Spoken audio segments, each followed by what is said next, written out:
اعوذ باللہ من الشیطان الرجیم بسم اللہ الرحمن الرحیم یا ایہا النبی اذا طلقتم النساء فطلقوهن لعدتهن واحصوا العدة واتقوا الله ربكم لا تخرجوهن من بيوتهن ولا يخرجن الا ان يأتين بفاحشة مبينة وتلك حدود الله ومن يتعد حدود الله فقد ظلم نفسه لا تدري لعل الله يحدث بعد ذلك امرا۔ اللہ نہایت رحمت والے بے حد رحم فرمانے والے کے نام سے۔ اے نبی ایمان والوں سے فرما دیجئے جب تم اپنی عورتوں کو طلاق دو تو ان کی عدت کے وقت سے پہلے طہر میں انہیں طلاق دو اور عدت کا شمار رکھو، اور اب اللہ سے ڈرتے رہو۔ تم انہیں عدت میں ان کے گھروں سے نہ نکالو اور وہ خود بھی نہ نکلیں مگر یہ کہ وہ کوئی کھلی بے حیائی کا کام کریں، اور یہ اللہ کی حدیں ہیں، اور جو اللہ کی حدوں سے آگے بڑھا تو بے شک اس نے اپنی جان پر ظلم کیا۔ اے مخاطب تو نہیں جانتا شاید اللہ اس کے بعد کوئی نئی بات پیدا کر دے۔ بسم اللہ الرحمن الرحیم۔ سورۃ الطلاق، یہ سورت مدنی ہے۔ اللہ کریم ارشاد فرماتا ہے اے نبی مومنوں کو بتا دیں کہ اپنی بیویوں کو طلاق دینا ہو تو انہیں عدت پوری کرنے کے لیے طلاق دیں، اور عدت پوری کرنے کے لیے طلاق دینے سے مطلب یہ ہے کہ انہیں طہارت کے دنوں میں، طہر کے دنوں میں طلاق دیں، ماہواری کے دنوں میں طلاق نہ دیں۔ ماہواری کے دنوں میں طلاق دی گئی تو عدت کا شمار کرنا ناممکن ہو جائے گا، اور عدت کو شمار کر کے اس کو پورا کریں اور اللہ سے ڈریں۔ باقی الفاظ آیت کے بالکل آسان ہیں، سمجھنے کے لائق جو فقہی مسئلہ ہے وہ انہی پہلے الفاظ کے اندر موجود ہے۔ حضرت عبداللہ بن عمر رضی اللہ عنہ نے اپنی زوجہ کو طلاق دی اور اس وقت وہ حیض میں تھیں، تو عمر فاروق رضی اللہ تعالیٰ نے نبی کریم صلی اللہ علیہ وسلم سے جا کر عرض کیا کہ میرے بیٹے نے اپنی بیوی کو اس طرح طلاق دی ہے، تو فتغیظ فیہ رسول اللہ صلی اللہ علیہ وآلہ وسلم، نبی کریم صلی اللہ علیہ وآلہ وسلم ناراض ہوئے۔ ثم قال، فرمایا لیراجعھا، اسے چاہیے کہ اس طلاق سے رجوع کرے۔ ثم یمسکھا، پھر اس کو اپنے پاس رکھے جب تک وہ پاک نہ ہو جائے۔ جب پاک ہو جائے، ثم تحید، پھر حیض آئے، پھر حیض سے پاک ہو جائے۔ اب پاک ہونے کی حالت میں فَإِن بَدَا لَهُ أَن يُطَلِّقَهَا فَلْيُطَلِّقْهَا، اب اس کو اگر یہ پسند ہو کہ وہ طلاق دینا ہی چاہتا ہو تو اب اس کو طہارت کی حالت میں وہ اس کو طلاق دے سکتا ہوگا، قبل ان یمسھا، اس سے پہلے کہ اسے مس کرے، مباشرت کرے۔ فتلک العدۃ کما امر اللہ عز وجل، یہ ہے عدت جس کا اللہ نے حکم دیا ہے۔ بخاری 4909۔ اس کا خلاصہ یہ نکلا کہ حیض کے دنوں میں طلاق نہیں دینی چاہیے۔ فَإِذَا بَلَغْنَ أَجَلَهُنَّ فَأَمْسِكُوهُنَّ بِمَعْرُوفٍ أَوْ فَارِقُوهُنَّ بِمَعْرُوفٍ وَأَشْهِدُوا ذَوَيْ عَدْلٍ مِّنكُمْ وَأَقِيمُوا الشَّهَادَةَ لِلَّهِ ذَلِكُمْ يُوعَظُ بِهِ مَنْ كَانَ يُؤْمِنُ بِاللَّهِ وَالْيَوْمِ الْآخِرِ وَمَنْ يَتَّقِ اللَّهَ يَجْعَلْ لَهُ مَخْرَجًا۔ پھر جب وہ اپنی مقررہ مدت کو پہنچنے لگیں تو انہیں بھلائی کے ساتھ روک لو یا اچھائی کے ساتھ جدا کر دو، اور اپنے میں سے 2 عادل گواہ بنا لو، اور اللہ کے لیے گواہی قائم کرو۔ یہ ہے جس سے نصیحت کی جاتی ہے ان لوگوں کو جو اللہ اور قیامت کے دن پر ایمان رکھتے ہیں، اور جو اللہ سے ڈرے اللہ اس کے لیے نجات کی راہ پیدا کر دے گا۔ اب عدت سے پہلے رجوع کرنا چاہو تو کر لو، اگر چھوڑنا چاہو تو جانے دو، لیکن طریقہ معروف ہونا چاہیے۔ اگلے زمانے کے جاہلانہ طریقے کے مطابق عورتوں کو لٹکائے رکھنا اور سسپینڈ کیے رکھنا یہ مناسب نہیں ہے۔ اور وَأَشْهِدُوا ذَوَيْ عَدْلٍ مِّنكُمْ، اپنے 2 آدمی آپس میں سے 2 عدل والے آدمی، نیک آدمی، قابل اعتماد آدمیوں کو گواہ بنا لیا کرو۔ طلاق کے بھی گواہ بنا لینا اور رجوع کرنا ہو تو رجوع کرنے کے بھی گواہ بنا لینا، یہ مستحب ہے، فرض واجب نہیں ہے۔ گواہوں کے بغیر بھی طلاق ہو جاتی ہے۔ قرآن میں یہ حکم استحبابی ہے، وجوبی نہیں ہے۔ اکثر مفسرین فرماتے ہیں کہ یہ حضرت عوف بن مالک اشجعی رضی اللہ عنہ کے بارے میں نازل ہوئی تھی۔ وہ نبی کریم صلی اللہ علیہ وسلم کے پاس حاضر ہوئے اور انہوں نے بتایا کہ میرے 2 بیٹے مشرکین نے قیدی بنا لیے ہیں۔ وشکا الیہ ایضا الفاقۃ، فاقہ کی بھی شکایت کی۔ فقال له النبی صلی اللہ علیہ وآلہ وسلم اتق اللہ، نبی کریم صلی اللہ علیہ وآلہ وسلم نے ان سے فرمایا کہ اللہ سے ڈر اور کثرت سے لا حول پڑھا کر۔ یہ سمجھ لیں، یہ جو میں واقعہ سنا رہا ہوں اس آیت کے آخری الفاظ ہیں وَمَن يَتَّقِ اللَّهَ يَجْعَل لَّهُ مَخْرَجًا، جو اللہ سے ڈرے گا اللہ تعالیٰ اس کو راستہ دے گا۔ یہ الفاظ ان کی تفسیر ہو رہی ہے کہ یہ حضرت عوف بن مالک اشجعی کے بارے میں نازل ہوئی تھی، انہوں نے نبی کریم صلی اللہ علیہ وآلہ وسلم سے عرض کیا کہ میرے بیٹے کو مشرکین نے، جس بیٹے کا نام مالک تھا، قیدی بنا لیا ہے اور میں فاقے کا بھی شکار ہوں۔ تو نبی کریم صلی اللہ علیہ وآلہ وسلم نے ان کو فرمایا اتق اللہ واصبر، اللہ سے ڈر اور صبر اختیار کر، واکثر من قول لا حول ولا قوۃ الا باللہ، کثرت سے لا حول ولا قوۃ الا باللہ پڑھا کر۔ ففعل الرجل ذلک، عوف بن مالک نے نبی پاک علیہ الصلوۃ والسلام کے اس حکم پر عمل کیا، لا حول ولا قوۃ الا باللہ پڑھتے رہے، صبر کیا، اللہ سے ڈرتے رہے۔ فبینہ ہوا فی بیتہ اذ اتاہ ابنہ، وہ اپنے گھر میں بیٹھے تھے کہ اچانک ان کا بیٹا ان کے پاس پہنچ گیا۔ وقد غفل عنہ العدو، اور دشمن اس سے غافل تھا، وہ دشمن سے نکل کے آنے میں کامیاب ہو گئے۔ فاصاب ابلا وجاء بها الى ابیہ، اور ان کو ایک اونٹ بھی مل گیا ان کے دشمنوں کا، وہ اس اونٹ سمیت اپنے والد کے پاس آ گئے، جس اونٹ کا لے لینا ان کے لیے شرعی طور پر جائز تھا۔ اسباب النزول 827۔ ويرزقه من حيث لا يحتسب ومن يتوكل على الله فهو حسبه إن الله بالغ أمره قد جعل الله لكل شيء قدرا، اور اس کو روزی دے گا جہاں سے اس کا گمان بھی نہ ہو، اور جو اللہ پر بھروسہ کرے تو وہ اسے کافی ہے۔ بے شک اللہ اپنا کام پورا کرنے والا ہے، بے شک اللہ نے رکھا ہے ہر چیز کے لیے ایک اندازہ۔ جو اللہ سے ڈرے گا تو اللہ اسے نکلنے کا راستہ دے گا، اور اس کو رزق وہاں سے دے گا جہاں سے وہ سوچ بھی نہیں سکتا۔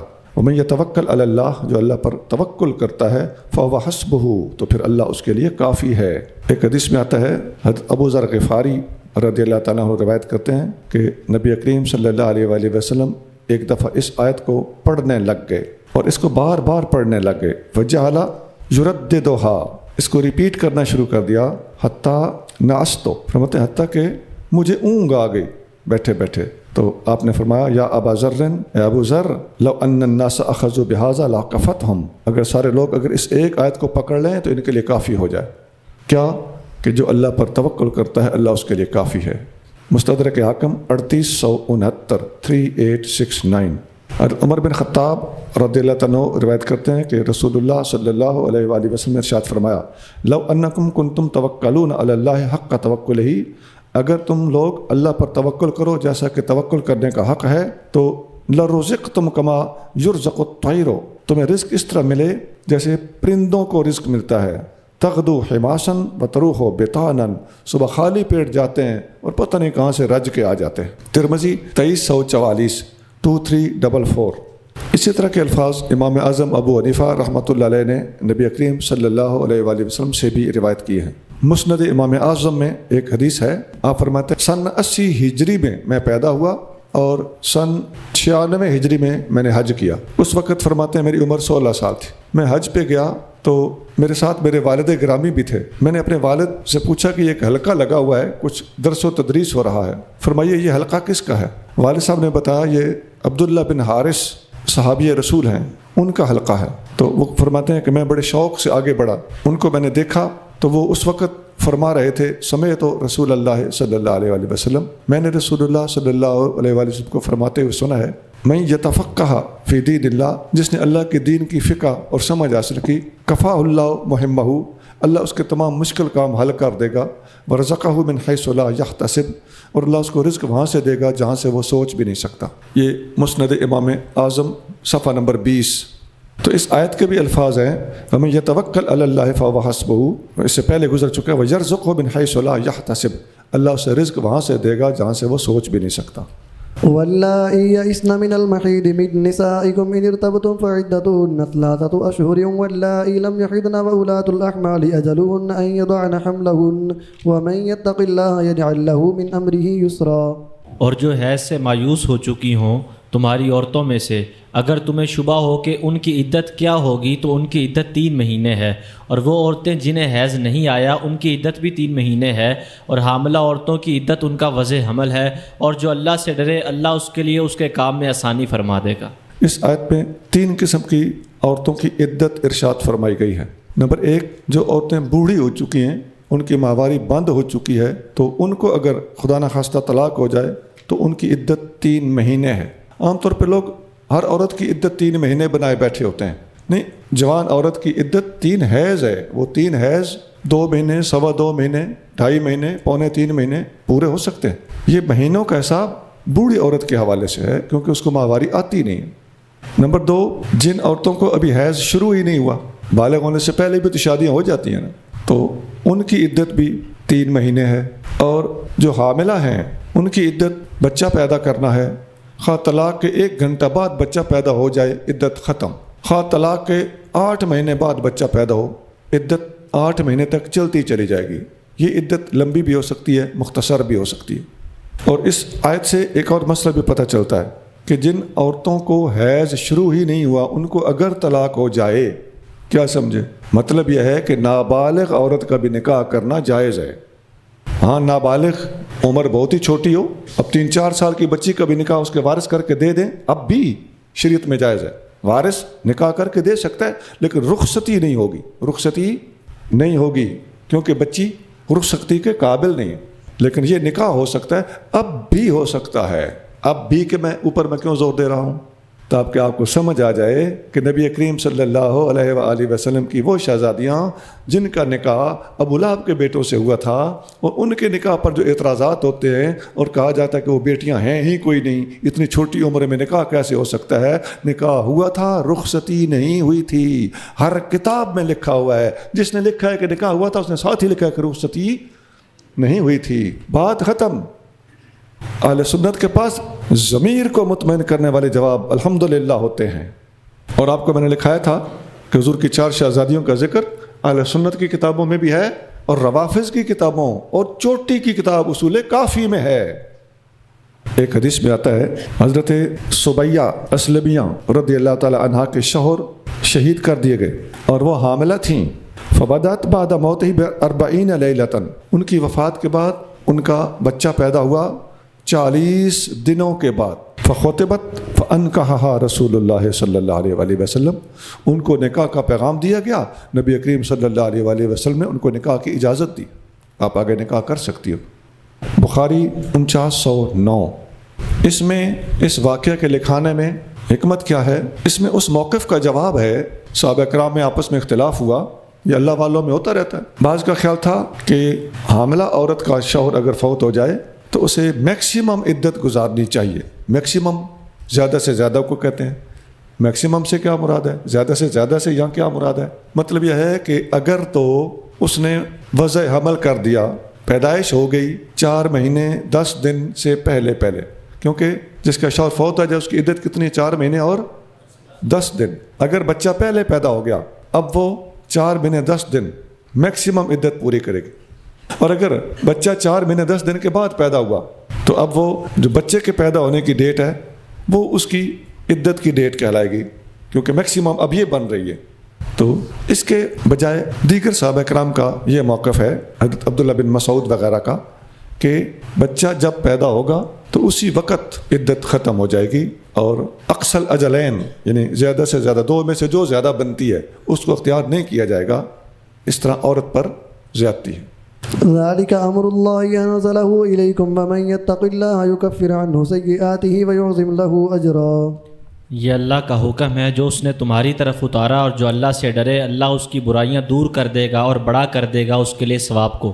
جی آسان آیت ہے، آگے چلتے جائیے۔ اسكنوهن من حيث سكنتم من وجدكم ولا تضاروهن لتضيقوا عليهن وإن كن أولات حمل فأنفقوا عليهن حتى يضعن حملهن فإن أرضعن لكم فآتوهن أجورهن وأتمروا بينكم بمعروف وإن تعاسرتم فسترضع له أخرى۔ ان عورتوں کو وہیں رکھو جہاں خود رہتے ہو اپنی وسعت کے مطابق، اور انہیں تکلیف نہ پہنچاؤ کہ ان پر تنگی کرو، اور اگر وہ حاملہ ہوں تو انہیں نفقہ دو ان کے وضع حمل تک، پھر اگر وہ تمہارے لیے بچے کو دودھ پلائیں تو انہیں ان کی اجرت دو، اور آپس میں دستور کے مطابق مشورہ کرو، اور اگر تم باہم دشواری محسوس کرو تو اب اسے کوئی دوسری عورت دودھ پلا دے گی۔ طلاق شدہ عورت کا نفقہ، سکنا، رہائش، کھانا پینا شوہر کے ذمے ہوتا ہے۔ کب تک؟ عدت کے دوران۔ لينفق ذو سعة من سعته ومن قدر عليه رزقه فلينفق مما آتاه الله لا يكلف الله نفسا إلا ما آتاها سيجعل الله بعد عسر يسرا۔ گنجائش والے کو چاہیے کہ وہ اپنی گنجائش کے مطابق خرچہ دے، اور جس پر رزق کی تنگی ہو تو وہ اسی میں سے نفقہ دے جو اللہ نے اسے دیا۔ اللہ کسی شخص کو تکلیف نہیں دیتا مگر اسی کے مطابق جو اسے دیا ہے، عنقریب اللہ دشواری کے بعد آسانی پیدا کر دے گا۔ کتنا خرچہ دو گے؟ طلاق شدہ عورت کا جو نفقہ اور سکنا شوہر کے ذمے ہے وہ اتنا ہے جتنا اس شوہر کی اوقات ہے۔ اگر وہ خود امیر ہے، اچھا کھاتا ہے، تو عورت کو بھی اسی حساب سے کھلائے، اور خود وہ اگر غریب ہے، تھوڑا بہت جس طرح گزارا چلاتا ہے، تو اس گزارے کے مطابق اپنی زوجہ کو اس کی عدت کے عرصے کے دوران خرچہ دے گا، اور اللہ تعالیٰ کسی کی برداشت سے زیادہ اس پر بوجھ نہیں ڈالتا۔ آگے چلیے جی۔ وكأي من قرية عتت عن أمر ربها ورسله فحاسبناها حسابا شديدا وعذبناها عذابا نكرا۔ اور کتنی ہی بستیاں تھیں جن کے رہنے والوں نے اپنے رب کے حکم اور اس کے رسولوں سے سرکشی کی، تو ہم نے ان کا سخت محاسبہ کیا اور ہم نے انہیں بڑے سخت برے عذاب کی مار دی۔ آسان آیت ہے، آگے چلیے۔ فذاقت وبال أمرها وكان عاقبة أمرها خسرا۔ انہوں نے اپنے کام کا وبال چکھا اور ان بستیوں والوں کے کام کا انجام خسارہ ہوا۔ جی چلیے۔ أعد الله لهم عذابا شديدا فاتقوا الله يا أولي الألباب الذين آمنوا قد أنزل الله إليكم ذكرا۔ اللہ نے ان کے لیے سخت عذاب تیار کر رکھا ہے، تو اللہ سے ڈرو اے عقل مندو جو ایمان لائے، بے شک اللہ نے تمہاری طرف قرآن نازل فرمایا۔ ورسولا يتلو عليكم آيات الله مبينات ليخرج الذين آمنوا وعملوا الصالحات من الظلمات إلى النور ومن يؤمن بالله ويعمل صالحا يدخله جنات تجري من تحتها الأنهار خالدين فيها أبدا قد أحسن الله له رزقا۔ اور رسول بھیجا جو اللہ کی روشن آیتیں تم پر تلاوت فرماتے ہیں تاکہ ایمان والوں اور نیک عمل کرنے والوں کو تاریکیوں سے روشنی کی طرف لے آئیں، اور جو لوگ اللہ پر ایمان لائے اور انہوں نے نیک عمل کیے، اللہ انہیں جنتوں میں داخل فرمائے گا جن کے نیچے نہریں جاری ہیں، وہ ان میں ہمیشہ ہمیشہ رہیں گے، بے شک اللہ نے ان کے لیے بہت اچھا رزق رکھا ہے۔ آگے چلیے۔ الله الذي خلق سبع سماوات ومن الأرض مثلهن يتنزل الأمر بينهن لتعلموا أن الله على كل شيء قدير وأن الله قد أحاط بكل شيء علما۔ اللہ ہے جس نے 7 آسمان پیدا فرمائے اور زمینوں سے بھی ان کے برابر 7، ان کے درمیان قضاء الہی کا حکم جاری ہوتا ہے تاکہ تم جان لو کہ اللہ جو چاہے اس پر قادر ہے، اور یہ کہ اللہ نے احاطہ فرما لیا ہر چیز کا اپنے علم سے۔ سبحانک لا علم لنا الا ما علمتنا۔ اس آیت کی تفسیر میں باقاعدہ یہ آیت پڑھ کے حضرت عبداللہ بن عباس رضی اللہ تعالیٰ عنہ فرماتے ہیں کہ جس طرح 7 آسمان ہیں اسی طرح 7 زمینیں بھی اللہ تعالیٰ نے پیدا کی ہیں۔ اب ان 7 زمینوں میں کیا کچھ ہے اس کی تفصیل بھی ابن عباس بتاتے ہیں، اور یہ آپ حوالہ نوٹ کر لیں، اگر کہیں موقع ملے کسی لائبریری میں یا گھر جا کے تو یہ ساری حدیث دیکھ پڑھ لینا، کافی ساری آپ کی معلومات میں اضافے کا ذریعہ بنے گی یہ حدیث۔ مستدرک حاکم 3872، سند اس کی صحیح ہے۔ ایک حدیث میں آتا ہے کہ نبی کریم صلی اللہ علیہ وآلہ وسلم نے فرمایا، جو بندہ کسی کی زمین پر ناجائز قبضہ کرے گا طوقہ من 7 اردین، تو وہ قیامت کے دن 7 زمینوں میں سے وہ پوری کی پوری زمین اس بندے کے گلے میں توق کی طرح لٹکائی جائے گی اور وہ بوجھ اسے اٹھانا پڑے گا۔ بخاری 2454۔ یہ 7 زمینوں کا تذکرہ قرآن میں ہے، تو 7 زمینوں کا تذکرہ حدیث میں آپ کو عرض کر رہا ہوں۔ بخاری 2454۔ جیسے پہلے میں نے مستدرک حاکم سے ایک حدیث لکھائی ہے، ابن عباس سے روایت کی گئی، اسی طرح کی ایک اور حدیث مستدرک میں ایک اور مقام پر موجود ہے، حدیث نمبر 3873 3873۔ سبحان ربک رب العزت عما یصفون وسلام علی المرسلین والحمد للہ رب العالمین۔ آگے پڑھیے۔ بسم الله الرحمن الرحيم يا أيها النبي لم تحرم ما أحل الله لك تبتغي مرضات أزواجك والله غفور رحيم۔ اللہ نہایت رحمت والے بے حد رحم فرمانے والے کے نام سے۔ اے نبی کریم، آپ قسم کھا کر اپنے اوپر اس چیز کو کیوں حرام قرار دیتے ہیں جس سے اللہ نے آپ کے لیے حلال فرمایا؟ آپ ازراہ شفقت بیویوں کی رضا جوئی فرماتے ہیں، اور اللہ بہت بخشنے والا بے حد رحم فرمانے والا ہے۔ بسم اللہ الرحمن الرحیم۔ سورۃ التحریم، یہ سورت مدنی ہے۔ اللہ کریم نے اپنے محبوب نبی صلی اللہ علیہ وآلہ وسلم سے ارشاد فرمایا، اے نبی، آپ جس چیز کو اللہ نے حلال کیا ہے اسے اپنے اوپر حرام کیوں قرار دیتے ہیں؟ آپ اپنی ازواج پر شفقت کرنے کی وجہ سے آپ ایسا کر رہے ہیں۔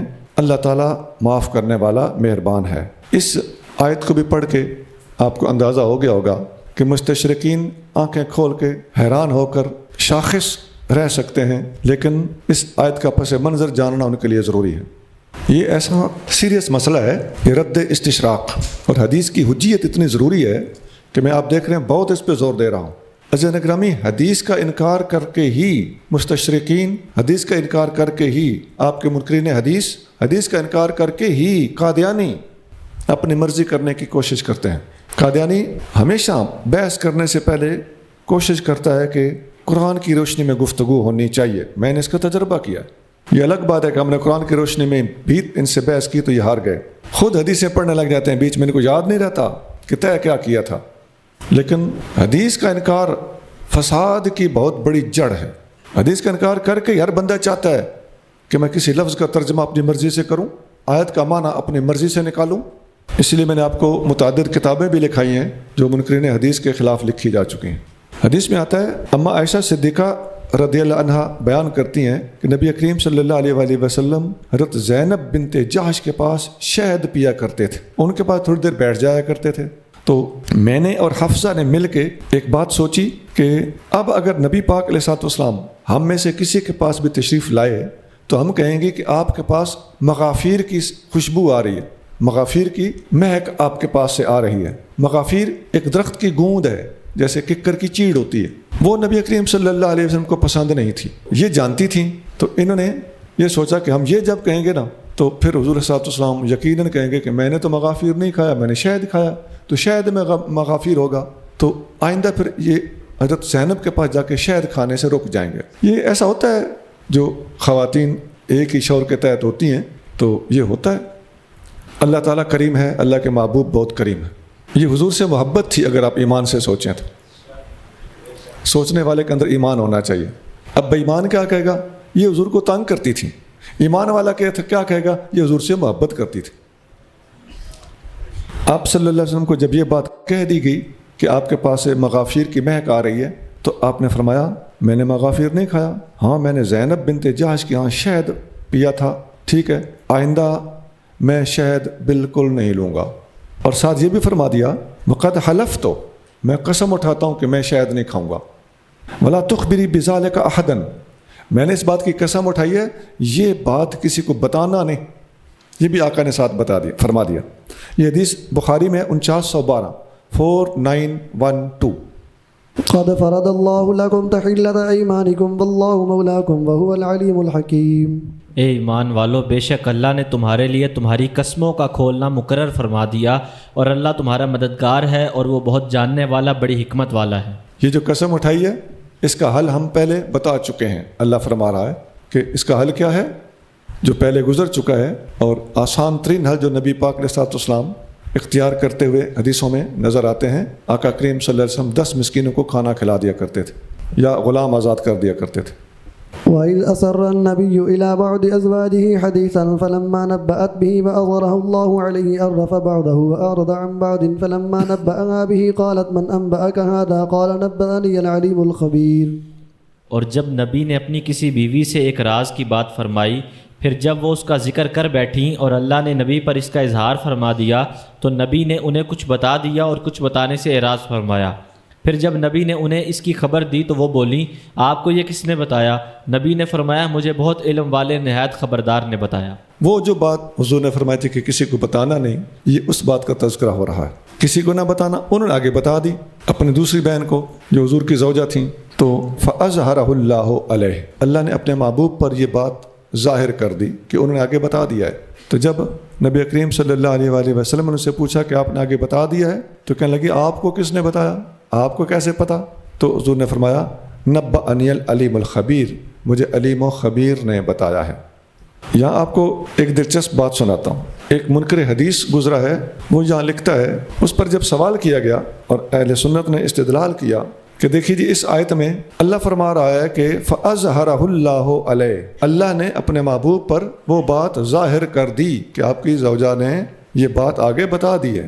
اللہ نے یہ بات حضور پر ظاہر کی، قرآن میں دکھاؤ وہ بات کہاں ظاہر کی گئی؟ قرآن میں کوئی ایسی آیت نہیں جس میں اس بات کا اظہار اللہ نے اپنے محبوب سے کیا ہو۔ ثابت ہوا کہ نبی پاک کے ساتھ اللہ کی باتیں قرآن کے علاوہ بھی ہوتی تھیں۔ اس طرح کی آیتیں میں آپ کو پہلے کئی مقامات پر سنا کے آتا جا رہا ہوں۔ جب یہ سوال ہوا تو وہ منکر حدیث نیچری مستشرق وہ کہتا ہے حضور صلی اللہ علیہ وسلم کو اللہ نے نہیں بتایا تھا، آیت پڑھ کے کہنے لگا نبأنی العلیم الخبیر، علم والے خبردار نے بتایا۔ تو علم والی حضور کی فلاں زوجہ تھی، انہوں نے حضور کو بتایا تھا۔ یہاں سے پتہ چلتا ہے کہ مرے ہوئے ضمیر اس طرح کی باتیں کرتے رہتے ہیں۔ نمبر 1، علیم اور خبیر دونوں مذکر ہیں، اور علیمہ اور خبیرہ کا ذکر نہیں کیا، اللہ نے علیم و خبیر بولا ہے۔ نمبر 2، اس سے پیچھے چلو، قرآن کہہ رہا ہے اظہرہ اللہ علیہ، اللہ نے ظاہر کیا تھا۔ قرآن کے صاف الفاظ ہیں. ایمان سے بتاؤ یار، اسلام کے خلاف اور اہل سنت کے خلاف جتنی باتیں کرنے والے ہیں بے ضمیر ہیں کہ نہیں؟ اسے کہتے ہیں ٹانگ اڑانا. ویسے میں آپ سے بھی درخواست کروں گا مطالعہ وسیع رکھیں. حضرت عبداللہ بن عباس رضی اللہ تعالیٰ عنہ روایت کرتے ہیں کہ حضور کریم صلی اللہ علیہ وآلہ وسلم کی یہ 2 ازواج مطہرات رضی اللہ عنہما جن کا ذکر قرآن میں ہے، ان کا نام تو قرآن میں لیا نہیں گیا، تو وہ کون کون تھیں؟ ابن عباس فرماتے ہیں مجھے یہ تجسس تھا، میں جاننا چاہتا تھا کہ کن کی بات ہے، اور میں فاروق اعظم سے پوچھنا چاہتا تھا. آپ کو پتہ ہونا چاہیے کہ ابن عباس کے حضور کے بعد سب سے بڑے استاد کا نام عمر فاروق ہے. ابن عباس خود کہتے ہیں کہ میں نے سب سے زیادہ علم حضور کے بعد عمر فاروق سے سیکھا ہے. وَأَرْضَاهُمْ عِنْدِي عمر، بخاری، مسلم اور حدیث کی 6 کتابوں میں ابن عباس کا یہ قول موجود ہے کہ میرا سب سے زیادہ پسندیدہ استاد عمر ہے. تو آپ فرماتے ہیں کہ میں عمر فاروق سے ڈرتا تھا اور جھجکتا تھا. تو ایک دفعہ عمر فاروق حج کرنے کے لیے تشریف لے گئے تو میں بھی ساتھ گیا. تو واپسی پر ایک جگہ پر فاروق اعظم رضی اللہ تعالیٰ عنہ قضاء حاجت کے لیے تشریف لے گئے. تو میں نے آپ کو وضو کرانے کے لیے پانی پیش کیا.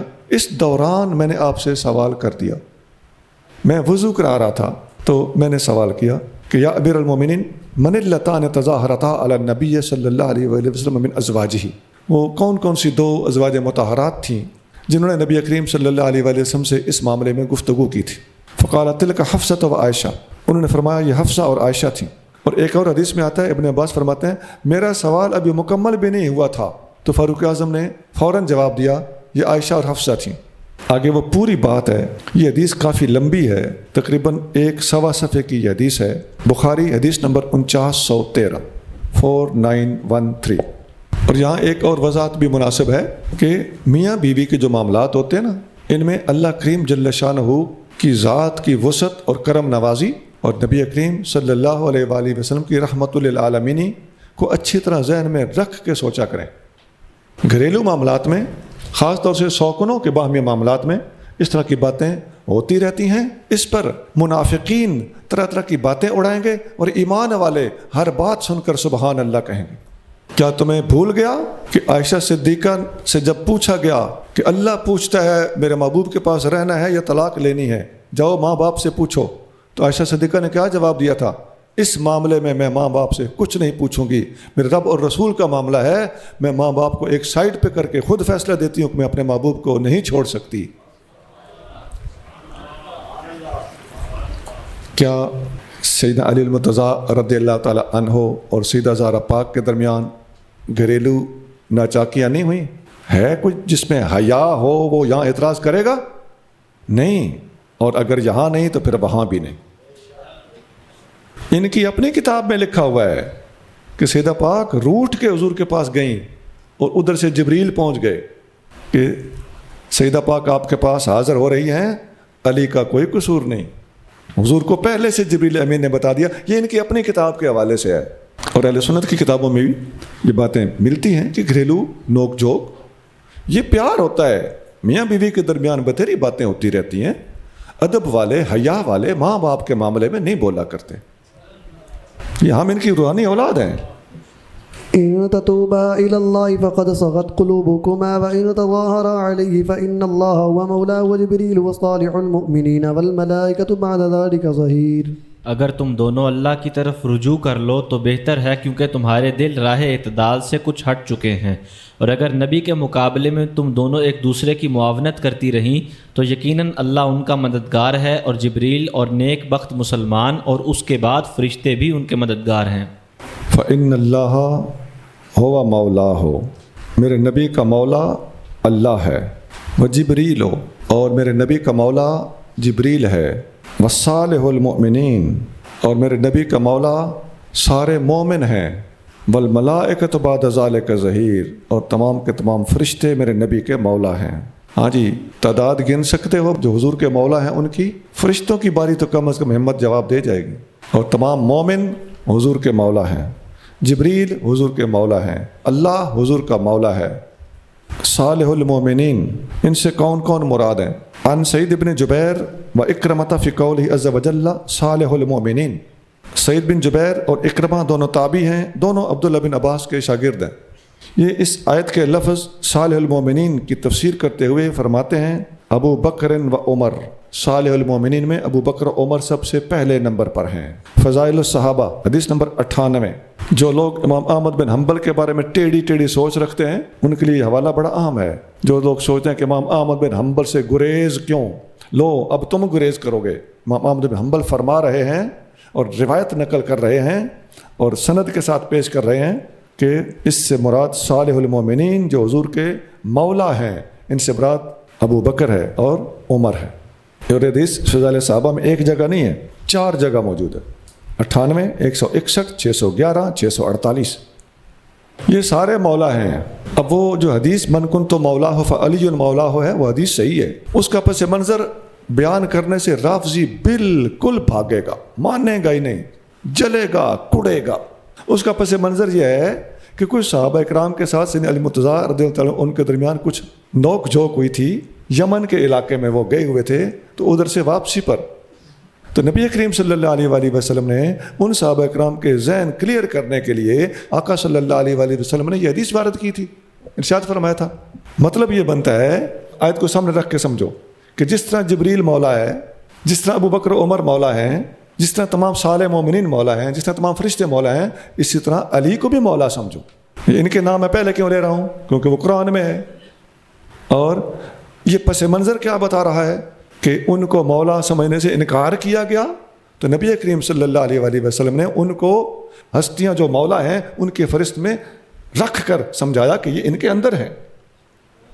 یہاں امام شافعی رحمۃ اللہ علیہ کا قول امام بہقی نے الاعتقاد کتاب ہے اس کے اندر نقل کیا ہے کہ امام شافعی فرماتے ہیں کہ اس حدیث میں حضرت علی کی محبت کا حکم اس طرح دیا گیا ہے جیسے ہر مسلمان کو دوسرے مسلمان سے محبت کرنی چاہیے۔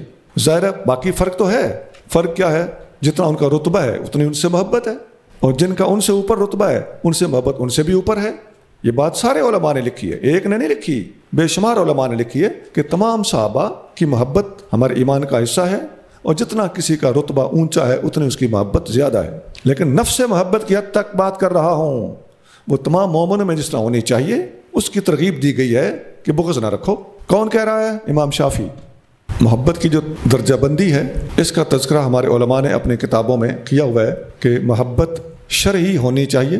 نبراس میں علامہ عبدالعزیز پرہاروی مثلا ایک مثال دے رہا ہوں، وہ لکھتے ہیں کہ یہ محبت شرعی ہونی چاہیے، اور شریعت میں جس کا جتنا رتبہ ہے اتنی اس سے محبت کرو۔ محبت جذباتی نہیں ہونی چاہیے، محبت شرعی ہونی چاہیے۔ عسى ربه إن طلقكن أن يبدله أزواجا خيرا منكن مسلمات مؤمنات قانتات تائبات عابدات سائحات ثيبات وأبكارا۔ اگر وہ تمہیں طلاق دے دیں تو بعید نہیں کہ ان کا رب بدل دے ان کے لیے تم سے بہتر بیویاں، فرما بردار، ایماندار، با ادب، توبہ شعار، عبادت گزار، روزے دار، شوہر دیدہ اور باز کنواری۔ یہ آیت حضرت عمر فاروق رضی اللہ تعالیٰ عنہ کے ان الفاظ کے مطابق نازل ہوئی ہے۔ عمر فاروق نے نبی کریم صلی اللہ علیہ وسلم کے ازواج مطہرات سے فرمایا تھا، جن میں فاروق اعظم کی بیٹی بھی شامل تھیں، کہ اگر تمہیں حضور نے طلاق دے دی نا تو اللہ کے پاس عورتوں کی کمی نہیں ہے، وہ اپنے محبوب کو تم سے بھی بہتر عورتیں دے سکتا ہے۔ تو اس کے بعد اللہ نے فاروق اعظم کی تائید کرتے ہوئے یہ آیت نازل فرمائی تھی۔ آگے چلیے۔ يا أيها الذين آمنوا قوا أنفسكم وأهليكم نارا وقودها الناس والحجارة عليها ملائكة غلاظ شداد لا يعصون الله ما أمرهم ويفعلون ما يؤمرون۔ اے ایمان والو، بچاؤ اپنے آپ کو اور اپنے گھر والوں کو اس آگ سے جس کا ایندھن آدمی اور پتھر ہیں، جن پر تند خو طاقتور فرشتے مقرر ہیں، وہ اللہ کا کوئی حکم نہیں ٹالتے اور وہی کام کرتے ہیں جس کا انہیں حکم ہو۔ اے ایمان والو، اپنے آپ کو اور اپنے اہل و عیال کو، گھر والوں کو آگ سے بچاؤ، جہنم سے بچاؤ۔ حدیث میں آتا ہے، سیدنا علی بن ابی طالب رضی اللہ تعالیٰ عنہ فرماتے ہیں یہ آیت پڑھ کے کہ علموا انفسکم و اہلیکم الخیر، اپنے آپ کو بھی اور اپنے گھر والوں کو بھی دین سکھاؤ، یہ جہنم سے بچانا ہوگا۔ مستدرک حاکم 3876 3876۔ ایک حدیث میں آتا ہے، نبی کریم صلی اللہ علیہ وآلہ وسلم نے ارشاد فرمایا، مرو الصبی بالصلاۃ اذا بلغ 7 سنین، جب بچہ 7 سال کی عمر کا ہو جائے تو اس کو نماز پڑھنے کا حکم دو۔ وَإِذَا بَلَغَ 10 سنین فَاضْرِبُوهُ عَلَيْهَا، اگر بچہ 10 سال کا ہو جائے تو نماز نہ پڑھنے کی وجہ سے اس کو سزا دو۔ ابو داؤد 494 494۔ ایک اور حدیث میں آتا ہے 7 سال کے بچے کو نماز کا حکم دو، 10 سال کے بچے کو نماز نہ پڑھے تو سزا دو، اور اگر بچے 10 سال کے ہو جائیں تو ان کو الگ الگ بستر پہ سلاؤ۔ دیکھیے کیسی حکمت عملی۔ ابو داؤد 495، پچھلی حدیث 494، یہ ہے 495۔ يا أيها الذين كفروا لا تعتذروا اليوم إنما تجزون ما كنتم تعملون۔ اے کافرو، آج کوئی عذر پیش نہ کرو، تمہیں اسی کا بدلہ دیا جائے گا جو تم کرتے تھے۔ چلیے آگے، آسان ہے۔ يا أيها الذين آمنوا توبوا إلى الله توبة نصوحا عسى ربكم أن يكفر عنكم سيئاتكم ويدخلكم جنات تجري من تحتها الأنهار يوم لا يخزي الله النبي والذين آمنوا معه نورهم يسعى بين أيديهم وبأيمانهم يقولون ربنا أتمم لنا نورنا واغفر لنا إنك على كل شيء قدير۔ اے ایمان والو، اللہ کی طرف صاف دل سے خالص توبہ کر لو، بعید نہیں کہ تمہارا رب تمہارے گناہ تم سے دور کر دے اور تمہیں باغوں میں داخل کرے جن کے نیچے نہریں جاری ہیں، جس دن اللہ رسوا نہ کرے گا اپنے نبی کو اور ان لوگوں کو جو ان کے ساتھ ایمان لائے۔ دوڑتا ہوگا ان کا نور ان کے آگے اور ان کے دائیں، عرض کرتے ہوں گے اے ہمارے رب، ہمارا نور ہمارے لیے پورا فرما دے اور ہمیں بخش دے، بے شک تو جو چاہے اس پر قادر ہے۔ اس آیت کا آغاز ہو رہا ہے توبوا الی اللہ توبۃ نصوحا کے الفاظ سے۔ اے ایمان والو، اللہ کے سامنے توبہ کرو، توبہ نصوحا۔ یہ آیت پڑھ کے عمر فاروق رضی اللہ تعالیٰ عنہ فرماتے ہیں کہ توبۃ نصوحا کا مطلب ہے ان یذنب العبد ثم یتوب فلا یعود فیہ، بندہ اگر گناہ کرے پھر گناہ سے توبہ کرے تو پھر کبھی وہ گناہ اس سے نہ ہو، تو یہ توبہ نصوحا ہے۔ مستدرک حاکم 3880 3880۔ آپ دیکھتے آ رہے ہیں ہم کوئی بات حضرت علی المرتضیٰ سے نقل کر رہے ہیں، کوئی بات عمر فاروق سے نقل کر رہے ہیں، کوئی کسی صحابی سے، کوئی کسی صحابی سے۔ اہل سنت کے ہاں یہ تقسیم نہیں ہے، اس لیے کہ الحمدللہ اہل سنت تمام صحابہ اکرام سے دین سیکھتے ہیں اور نبی کریم صلی اللہ علیہ وآلہ وسلم کے تمام صحابہ کو اور تمام یاروں کو علم بانٹنے والا مانتے ہیں، انہی کے ذریعے سے ہم تک حضور کا علم پہنچا ہے۔ يا أيها النبي جاهد الكفار والمنافقين واغلظ عليهم ومأواهم جهنم وبئس المصير۔ اے نبی، جہاد کیجئے کافروں اور منافقوں سے اور ان پر سختی فرمائیے، اور ان کا ٹھکانہ جہنم ہے اور وہ کیا ہی برا ٹھکانہ ہے۔ جہاد کیجیے کافروں سے اور منافقوں سے اور ان پر سختی فرمائیے۔ کافروں اور منافقوں سے سختی فرمانے کا واضح حکم قرآن میں جگہ جگہ موجود ہے۔ تو اگر معاذ اللہ صحابہ اکرام منافق تھے تو قرآن کہتا ہے ان پر سختی کریں، اور نبی پاک ان سے رشتے لیتے بھی رہے، ان کو دیتے بھی رہے، تو پتہ چلتا ہے کہ یہ لوگ منافق نہیں تھے، ان کو منافق سمجھنے والے خود منافق ہیں۔ ضرب الله مثلا للذين كفروا امرأة نوح وامرأة لوط كانتا تحت عبدين من عبادنا صالحين فخانتاهما فلم يغنيا عنهما من الله شيئا وقيل ادخلا النار مع الداخلين۔ اللہ نے کافروں کے لیے نوح کی عورت اور لوط کی عورت کی مثال بیان فرمائی، وہ ہمارے خاص مقرب 2 صالح بندوں کے نکاح میں تھیں، پھر انہوں نے دین کے معاملہ میں ان سے خیانت کی تو وہ اللہ کے مقابلے میں انہیں کسی شے سے نہ بچا سکے، اور حکم دے دیا گیا تم دونوں عورتیں داخل ہونے والوں کے ساتھ جہنم میں داخل ہو جاؤ۔ یہ حضرت نوح علیہ السلام اور حضرت لوط علیہ السلام ہیں دونوں نبی، لیکن پوری دنیا میں صرف یہ 2 نبی ہیں جن کی دونوں کی بیویاں اللہ تعالیٰ کے اس فرمان کی زد میں ہیں اور جن کے بارے میں اللہ تعالیٰ جل شانہ نے بڑے سخت ریمارکس استعمال فرمائے۔ وضرب الله مثلا للذين آمنوا امرأة فرعون إذ قالت رب ابن لي عندك بيتا في الجنة ونجني من فرعون وعمله ونجني من القوم الظالمين۔ اور ایمان والوں کے لیے اللہ نے فرعون کی بیوی کی مثال بیان فرمائی جب اس نے عرض کی کہ اے میرے رب، میرے لیے اپنے پاس جنت میں گھر بنا دے اور مجھے بچا لے فرعون سے اور اس کے عمل سے، اور مجھے نجات دے دے ظالم لوگوں سے۔ پہلے حضرت نوح علیہ السلام اور حضرت لوط علیہ السلام کی ازواج کی بات تھی، اب ان 2 عورتوں کے برعکس فرعون کی بیوی کی بات چلتی ہے، اور اس سے اگلی آیت میں حضرت مریم کی بات چلے گی۔ ان 2 عورتوں کے لیے قرآن میں وعید موجود ہے، اور ان 2 عورتوں فرعون کی بیوی اور مریم، ان کے بارے میں قرآن کے اندر ان کی تصدیق، تائید اور ان کی عظمت اور فضیلت مذکور ہوئی ہے۔